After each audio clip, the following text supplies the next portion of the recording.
एक मनरेगा का एलोकेशन, याद है ना मनरेगा, जिसका प्रधानमंत्री जी संसद में खड़े होकर मजाक उड़ाते थे ऐसे ताली बजा बजा के। आज इस आपदा के समय उनको भी लग रहा है कि आपदा से निपटने के लिए मनरेगा में एलोकेशन बढ़ाया उन्होंने 40,000 करोड़ का। अच्छी बात है, मैं इसका स्वागत करता हूं। पर जो 8 करोड़ लोग शहरों से गांव गए उसको देखते हुए 40,000 करोड़ नाकाफी है।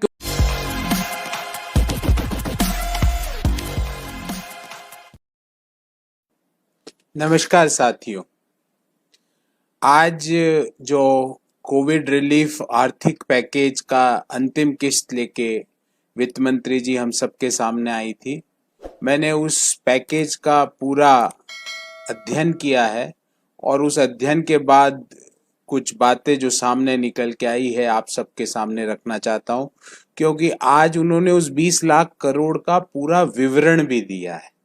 तो मैंने पूरा इसका एनालिसिस किया है।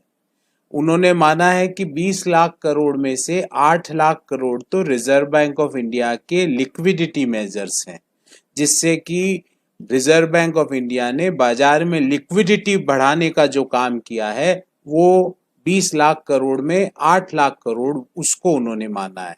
तो वो लिक्विडिटी मेजर्स का इमीडिएट रिलीफ हमको या किसान को या कामगार को या मिडिल इनकम ग्रुप के टैक्स पेयर को या बिजनेस को इस आपदा के समय इमीडिएट रिलीफ कुछ नहीं होता है।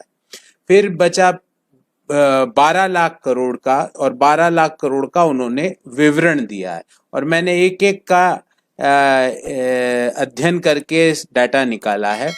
पहले उन्होंने कहा कि 1,70,000 करोड़ का पहला पैकेज जो मोदी जी की 12 मई की घोषणा के पहले जो था वो 1,70,000 करोड़, उसमें 3 चीजें ऐसी है जिसका एलोकेशन 2020 के बजट में कर लिया गया था। जैसे मनरेगा की जो वेज रेट है जो 182 से 202 रुपया प्रतिदिन, वो मार्च में हमेशा होती है। फिर पीएम किसान की जो किस्त जो 2,000 रुपए की मिलनी थी किसान के खाते में, वो 2,000 की ऑलरेडी बजटेड थी। 2020 के बजट में 17,400 रुपये करोड़ रुपया उसका आवंटन था। और तीसरा, बिल्डिंग एंड कंस्ट्रक्शन वर्कर्स का जो सेस था उसका प्रयोग उनके अपलिफ्टमेंट के लिए उनके लिए किया गया। ये कोई बजट का नया एलोकेशन नहीं हुआ। तो ये 70,000 करोड़ तो यहीं पे खत्म हो गया। टोटल मनरेगा की जो वेज है जो पीएम किसान का 17,400 और 31,000 building and construction workers cess. अब जो पीछे बचा उसमें से जो रिलीफ है वो मैं आपके सामने बता रहा हूं। जो पहली किस्त थी 1,70,000 करोड़ की, पहला रिलीफ था जो जनधन, महिलाओं के जनधन खातों में 500 रुपए डलवाने का काम किया, जिससे 10,025 करोड़ रुपए का रिलीफ, मैं इसको रिलीफ मानता हूं।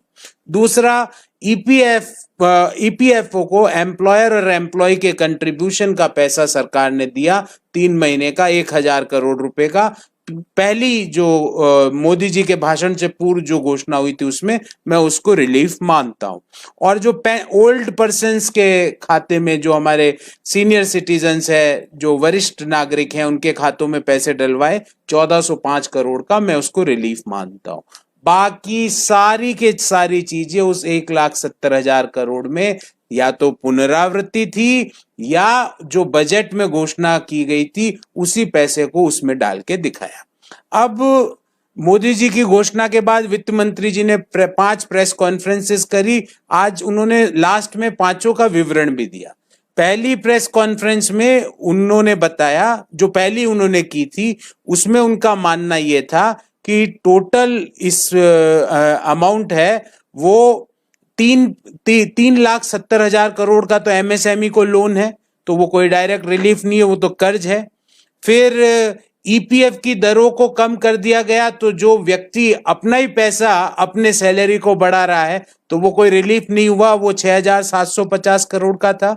एक स्पेशल लिक्विडिटी स्कीम लागू की गई 30,000 करोड़ की, वो भी लिक्विडिटी मेजर है, उसका कोई डायरेक्ट रिलीफ का उसका कोई इम्पैक्ट नहीं है आपदा के समय। फिर क्रेडिट गारंटी दी गई mutual fund, housing finance companies और एनबीएफसीज को, उसके लिए 45,000 करोड़ रुपए का इसमें दिखाया गया। उसका भी कोई रिलीफ से कोई मतलब नहीं है, ये क्रेडिट गारंटी के रूप में दिया गया है। फिर लिक्विडिटी इंजेक्ट की गई डिस्कॉम के लिए 90,000 करोड़ का, वो भी लिक्विडिटी मेजर है। फिर टीडीएस और टीसीएस की जो tax deducted at source and tax collected at source की रेट्स को थोड़ा चेंज किया गया, 25% की कमी की गई। उससे कोई फर्क नहीं पड़ रहा, क्योंकि टीडीएस नहीं कट के फाइनल जो अब टैक्स पे करना पड़ेगा तो टैक्स तो उतना ही लगेगा, तो वो रिलीफ नहीं हुआ। हाँ, पहली किस्त में जो ईपीएफ सपोर्ट फॉर बिजनेस है 2800 करोड़ रुपए का, मैं उसको रिलीफ मानता हूं। तो अभी तक रिलीफ कितनी हुई है? हमने लगभग 15 लाख के करोड़ के ऊपर बात कर ली है। रिलीफ हुई है 10,025 करोड़ का महिलाओं के जनधन खाते में, ईपीएफओ में 1,000 करोड़ और 2800 करोड़, और ओल्ड पेंशनर्स के खाते में 1400, ओल्ड पर्सन्स के खाते में 1405 करोड़ रुपया। फिर दूसरी जो प्रेस वार्ता की निर्मला सीतारमन जी ने, उसमें हाउसिंग के लिए ब्याज की रिलीफ किया, तो वो कोई रिलीफ नहीं है, क्योंकि कौन अभी इस समय आपदा के समय घर खरीदेगा। फिर उसमें किसान क्रेडिट कार्ड, किसानों को क्रेडिट कार्ड देने की बात चल रही है, वो कह रहे हैं हमें नकद सपोर्ट करो, ये क्रेडिट कार्ड देने की बात कर रहे हैं। उसमें 2 लाख करोड़ रुपया, अरे 2 क्यों, आप 10 लाख करोड़ लिख दो उसमें। तो टोटल जो अमाउंट था 3,10,000 करोड़ का, सेकेंड जो निर्मला जी ने दूसरी जो प्रेस वार्ता की थी वित्त मंत्री जी ने, उसमें से मात्र 5,000 करोड़ की रिलीफ है। एक तो हमारे जो कामगार भाइयों के लिए 3500 करोड़ की जो फ्री फूड ग्रेन 50 दिन बाद जागी, पर जागी तो सरी सरकार, और एक इंटरेस्ट सबवेंशन जो 1500 करोड़ का, जो कि छोटे लोन पे सरकार देगी, वो एक रिलीफ मैं मानता हूं। तो सेकेंड इंस्टॉलमेंट में 5,000 करोड़ की रिलीफ, फर्स्ट इंस्टॉलमेंट में 2800 करोड़ की रिलीफ, और जो पहला निर्मला जी ने पहली घोषणा की थी 1,70,000 करोड़ की, उसमें 12,430 करोड़ रुपए की रिलीफ।